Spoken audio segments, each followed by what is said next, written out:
류정필 집사입니다. 출애굽기 13장. 여호와께서 모세에게 일러 이르시되 이스라엘 자손 중에서 사람이나 짐승을 막론하고 태에서 처음 난 모든 것은 다 거룩히 구별하여 내게 돌리라. 이는 내 것이니라 하시니라. 모세가 백성에게 이르되 너희는 애굽 곧 종 되었던 집에서 나온 그 날을 기념하여 유교병을 먹지 말라. 여호와께서 그 손의 권능으로 너희를 그곳에서 인도해 내셨음이니라. 아비벌 이날에 너희가 나왔으니 여호와께서 너를 인도하여 가나안 사람과 헷 사람과 아모리 사람과 히윗 사람과 여부수 사람의 땅 곧 내게 주시려고 내 조상들에게 맹세하신 바 젖과 꿀이 흐르는 땅에 이르게 하시거든 너는 이 달에 이 예식을 지켜 이래 동안 무교병을 먹고 일곱째 날에는 여호와께 절기를 지키라. 이래 동안에는 무교병을 먹고 유교병을 내게 보이지 아니하게 하며 내 땅에서 누룩을 내게 보이지 아니하게 하라. 너는 그 날에 내 아들에게 보여 이르기를 이 예식은 내가 애굽에서 나올 때에 여호와께서 나를 위하여 행하신 일로 말미암음이라 하고 이것으로 내 손의 기호와 내 미간의 표를 삼고 여호와의 율법이 내 입에 있게 하라. 이는 여호와께서 강하신 손으로 너를 애굽에서 인도하여 내셨음이니라. 해마다 절기가 되면 이 규례를 지킬지니라. 여호와께서 너와 내 조상에게 맹세하신 대로 너를 가나안 사람의 땅에 인도하시고 그 땅을 내게 주시거든 너는 태에서 처음 난 모든 것과 내게 있는 가축의 태에서 처음 난 것을 다 구별하여 여호와께 돌리라. 수컷은 여호와의 것이니라. 나귀의 첫 새끼는 다 어린 양으로 대속할 것이요 그렇게 하지 아니하려면 그 목을 꺾을 것이며 내 아들 중 처음 난 모든 자는 대속할지니라. 후일에 내 아들이 내게 묻기를 이것이 어찌 됨이냐 하거든 너는 그에게 이르기를 여호와께서 그 손의 권능으로 우리를 애굽에서 곧 종이 되었던 집에서 인도하여 내실세 그때 바로가 완악하여 우리를 보내지 아니하매 여호와께서 애굽 나라 가운데 처음 난 모든 것은 사람의 장자로부터 가축의 처음 난 것까지 다 죽으셨으므로 태에서 처음 난 모든 것 수컷들은 내가 여호와께 제사를 드려서 내 아들 중에 모든 처음 난 자를 다 대속하니라. 이것이 내 손의 기호와 내 미간의 표가 되리라. 이는 여호와께서 그 손의 권능으로 우리를 애굽에서 인도하여 내셨음이니라 할지니라. 바로가 백성을 보낸 후에 블레셋 사람의 땅의 길은 가까울지라도 하나님이 그들을 그 길로 인도하지 아니하셨으니 이는 하나님이 말씀하시기를 이 백성이 진행을 하게 되면 마음을 돌이켜 애굽으로 돌아갈까 하셨음이니라. 그러므로 하나님이 홍해의 광야길로 돌려 백성을 인도하시매 이스라엘 자손이 애굽 땅에서 대회를 지어 나올 때 모세가 요셉의 유고를 가졌으니 이는 요셉이 이스라엘 자손으로 단단히 맹세하게 하여 이르기를 하나님이 반드시 너희를 찾아오시리니 너희는 내 유고를 여기서 가지고 나가라 하셨음이더라. 그들이 숫곳을 떠나서 광야 끝 에담의 장막을 치니 여호와께서 그들 앞에서 가심에 낮에는 구름 기둥으로 그들의 길을 인도하시고 밤에는 불 기둥을 그들에게 비추사 낮이나 밤이나 진행하게 하시니 낮에는 구름 기둥 밤에는 불 기둥이 백성 앞에서 떠나지 아니하리라. 하늘에 계신 우리 아버지여 이름이 거룩히 여김을 받으시오며 나라가 임하옵시며 뜻이 하늘에서 이룬 것 같이 땅에서도 이루어지이다. 오늘날 우리에게 일용할 양식을 주옵시고 우리가 우리에게 죄 지은 자를 사하여 준 것 같이 우리 죄를 사하여 주옵시고 우리를 시험에 들게 하지 마옵시고 다만 악에서 구하옵소서. 대개 나라와 권세와 영광이 아버지께 영원히 싸움나이다. 아멘.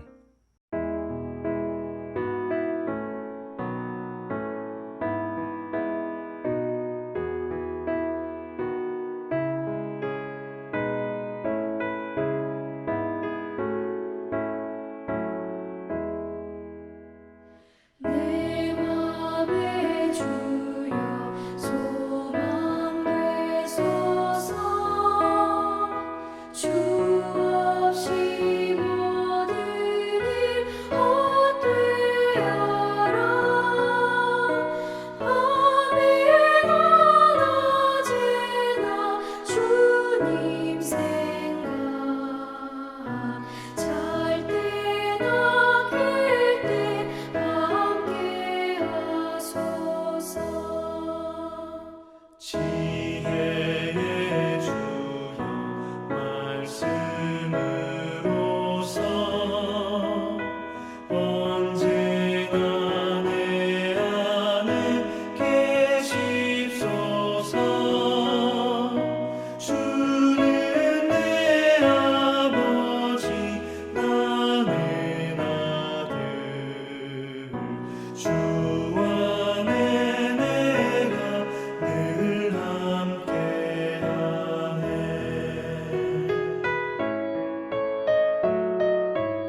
함께 나눌 하나님 말씀은 이사야 40장 1절에서 11절까지 말씀입니다. 그리고 9절에서 11절까지만 제가 읽도록 하겠습니다. 아름다운 소식을 시온에 전하는 자여, 너는 높은 산에 오르라. 아름다운 소식을 예루살렘에 전하는 자여, 너는 힘써 소리를 높이라. 두려워하지 말고 소리를 높여 유다의 성읍들에게 이르기를 너희의 하나님을 보라 하라. 보라, 주 여호와께서 장차 강한 자로 임하실 것이요 친히 그의 팔로 다스리실 것이라. 보라, 상급이 그에게 있고 보응이 그의 앞에 있으며 그는 목자같이 양떼를 먹이시며 어린 양을 그 팔로 모아 품에 안으시며 젖먹이는 암컷들을 온순히 인도하시리로다. 아멘. 오늘 하나님의 사랑과 은혜와 평강이 여러분 삶과 가정 가운데 충만하시길 주님의 이름으로 축복합니다. 자, 오늘부터는 어제까지 야고보서 말씀을 다뤘고 이제 오늘부터는 이사야 말씀을 다루게 됩니다. 그 중에서도 이사야의 후반부 말씀을 다루게 되는데요.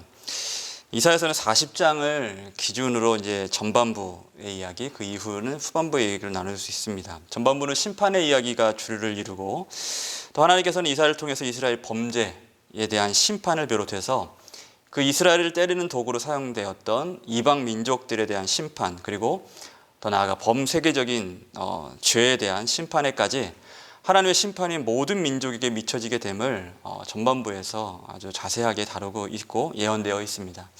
그러니까 이스라엘처럼 맞는 민족이든 때리는 민족이든 그 어느 누구도 선한 것이 그들에게 전혀 없음을, 그 누구도 자신들이 누구보다 더 의롭기 때문에 그렇게 해서 자고할 수 없음을 깨닫게 하는 부분들이 되죠. 그리고 아수르의 이제 사내립의 공격, 그리고 중병에서 구원받았던 히스기야, 이 유명한 히스기야 왕의 이야기가 등장을 하고, 그리고 나서 오늘 말씀의 이제 40장부터의 후반부의 이야기가 이어지는 구조로 이사야는 기록되어 있습니다. 자, 40장부터 후반부에는 이제 아수르, 전반부에 나왔던 그 심판의 어떤 주체였던 아수르 대신 바벨론이라는 새로운 주적이 등장합니다. 바벨론은 남유다를 멸망시킨 민족이죠. 그러니까 전반부에 예언되었던 예루살렘의 심판이 이제 바벨론을 통해서 이루어지게 되고 일어나게 되고, 예루살렘은 폐허가 되고 또 많은 이제 남은 남유다의 멸망과 함께 많은 유다 민족들이, 이제 주민들이 바벨론으로 유배를 가게 되어지죠. 후반부에는 말씀을 듣는 청자가 바로 그 바벨론에 이제 포로로 있게 되었던 그 유배민들, 그들이 이제 이 말씀을 들어야 될 청자로 이제 등장하고 있습니다. 자, 그 처음이 어떻게 시작되는가요? 오늘 1절 말씀을 보면 너희 하나님이 이르시되 너희는 위로하라, 내 백성을 위로하라. 우리는 믿음을 이야기할 때 상황을 주목하기보다 하나님을 더 주목해야 함을 이야기합니다. 그러니까 본질이 아닌 것들만 주목하여 살다 보면 신앙에 많은 오해가 생기고 믿음을 약하게 하기 때문에 그렇죠. 우리는 내 눈앞에 어떤 상황이 펼쳐지든 항상 하나님만을 깊이 생각하고 하나님 한 분만을 아주 하나님께 온 마음을 다해서 하나님만 주목하고 바라볼 수 있어야만 합니다. 이것이 바벨론에 끌려간 유다 백성들, 그 유배민들에게 필요한 믿음이 되었죠. 하나님께서는 하나님의 본심을 이스라엘이 알기를 원하셨습니다. 하나님은 위로하기를 원하셨어요. 그래서 이사야에게 그들 마음에 닿도록 말하고 외치라고 하나님께서 말씀하시죠. 자, 오늘 하나님은 우리 마음에 닿도록 말씀하십니다. 하나님은 재앙을 기뻐하지 않으시고 또 오직 우리에게 위로와 소망을 주기 원하시는 하나님으로 자신을 말씀을 통해서 소개하고 계시죠. 심판도 하나님이 원하시는 것이 아닙니다. 여러분 생각해 볼 때 어느 부모가 나 너 좀 때리고 싶으니까 이제부터 좀 말 좀 듣지 말아라 라고 말하는 부모가 어디 있겠습니까? 이와 같이 하나님은 우리의 아버지가 되시는 것을 우리가 아는 것처럼 하나님께서는 우리에게 가장 좋은 것들을 주기 원하시는 그 마음이 하나님의 본심이라고 성경은 곳곳에서 말씀하고 있죠. 오늘도 이 말씀을 듣는 우리가 그 말씀을 마음에 둘 수 있어야 되고, 그 말씀, 이 사실을 붙들고 하나님께 예배하고 기도하며 나갈 수 있어야 거기서 진정한 소망과 위로와 구원을 경험할 수가 있는 것입니다. 하나님은 위로의 하나님이십니다. 자, 하나님께서는 그들에게 하나님의 이 위로가 전해지길 바라셨습니다. 그리고 회복을 말씀을 하시죠. 3절부터 말씀을 보면 외치는 자의 소리여 이르되 너희는 광야에서 여호와를 예배하라. 사막에서 우리 하나님의 대로를 평탄하게 하라. 골짜기마다 도두어지며 산마다 언덕마다 낮아지며 고르지 아니한 곳이 평탄하게 되며 험한 곳이 평지가 될 것이요 여호와의 영광이 나타나고 모든 육체가 그것을 함께 보리라. 이렇게 말씀합니다. 이 회복의 역사를 직접 약속을 하세요. 하나님께서 이렇게 하시겠다는 거죠. 그러나 전제가 있습니다. 여러분 신약성경을 돌아와서 마가복음 1장 말씀을 보면은 3절의 말씀, 오늘 말씀에 3절에 외치는 자의 소리여라는 말씀이 다시 등장을 하는데요. 이것은 세례 요한의 사역을 설명할 때 이 말씀이 등장을 합니다. 세례 요한의 사역은 예수님의 길을 준비하는 것이었죠. 예수님께서 오시면 모든 육체가 잃어버렸던 하나님의 영광을 다시 보게 되고 그 영광과 함께 하나님 앞에서 즐거워하게 될 것이다 라고 예언된 것이 예수 그리스도를 통해서 이루어지게 되고 성취된 것을 세례 요한은 먼저 보고 그 길을 예비하였던 사람이죠. 세례 요한이 외친 것은 하나였습니다. 뭐였죠? 회개하라 였습니다. 그의 세례는 회개의 세례라고 소개하고 있어요. 여러분 회개 없는 회복은 없는 겁니다. 우리가 회복을 구하고 부흥을 구하지만 성경 어디에도 회개 없는 회복과 부흥을 설명하지 않아요. 우리 영혼의 부흥과 회복은 오직 회개를 통해서만 가능하다라는 것이죠. 여러분 우리 가정, 사회, 이 나라, 민족 그리고 세계의 모든 나라들이 마찬가지입니다. 진정한 회개가 아니면 회복은 오지 않는다는 거예요. 그런 것을 볼 때 이 회복, 이 부흥은 사실은 우리 마음에서부터 출발되고 시작되는 것이어야 합니다. 우리 세상에서 일어나는 많은 일들 보면서 사실은 그것을 위해서 기도할 수 있어야 돼요. 그리고 세상에 일어나는 많은 우리 사람들의 모습을 보면서 그걸 보면서 안타까워할 수 있어야 됩니다.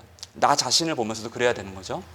여러분 회개는 어떻게 하는 것인가요? 너무나 우리 많이 알고 있지만 회개는 말씀대로의 삶을 돌이키는 것이 회개입니다.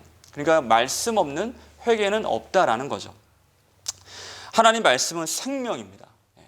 생명이라는 것은 이거 외에는 다른 것이 없다는 거예요. 유일하다는 겁니다. 구원을 얻을 수 있는 최고의 하나님의 은혜의 통로는 이 말씀입니다. 말씀만이 영원한 것이기 때문에 그렇죠.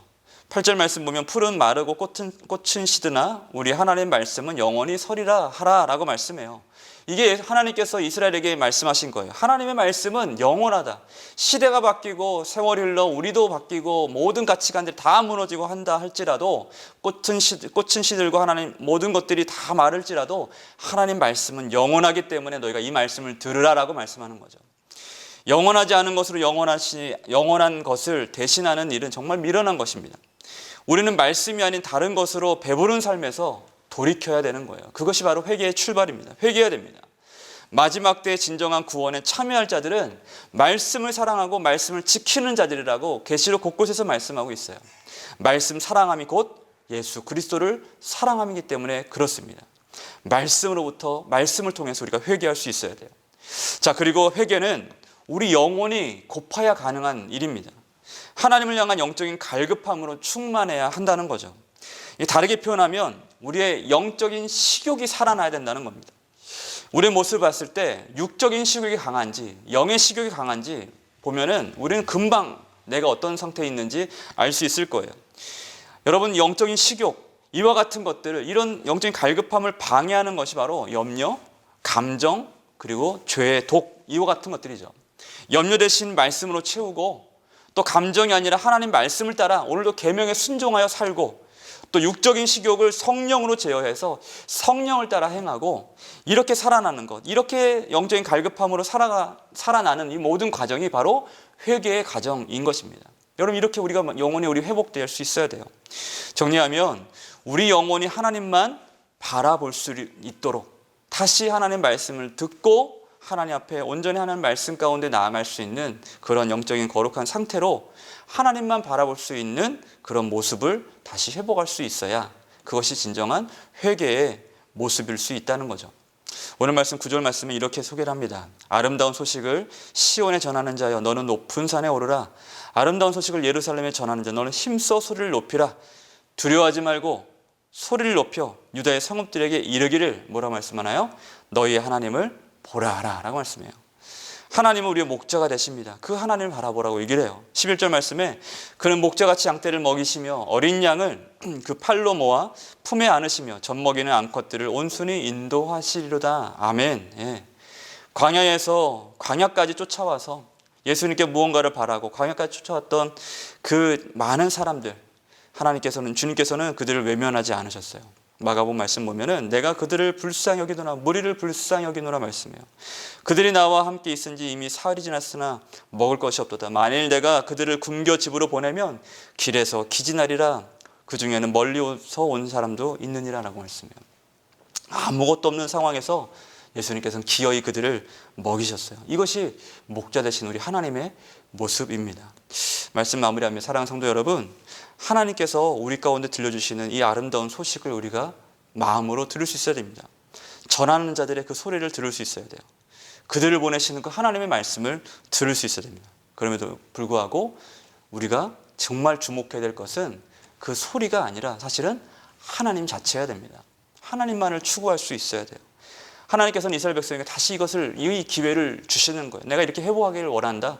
너희를 위로하기를 원한다. 이 구원의 집 다시 나오길 원한다. 그럼 하나님을 소개하시죠. 우리가 바라볼 분은 나를 사랑하사 나를 위해 자기 몸을 버리신 하나님의 아들을 믿는 그 믿음뿐임을 여러분 기억하시고, 그분 안에서 위로와 평강과 소망이 있음을 기억하고 날마다 말씀 가운데 회개하고 주 앞에 더 가까이 겸손한 마음으로 영적인 갈급함을 가지고서 주 앞에 나아가 주님을 찾는 저와 여러분 되시길 주님의 이름으로 축복합니다. 기도하겠습니다. 고마우신 아버지 하나님 감사합니다.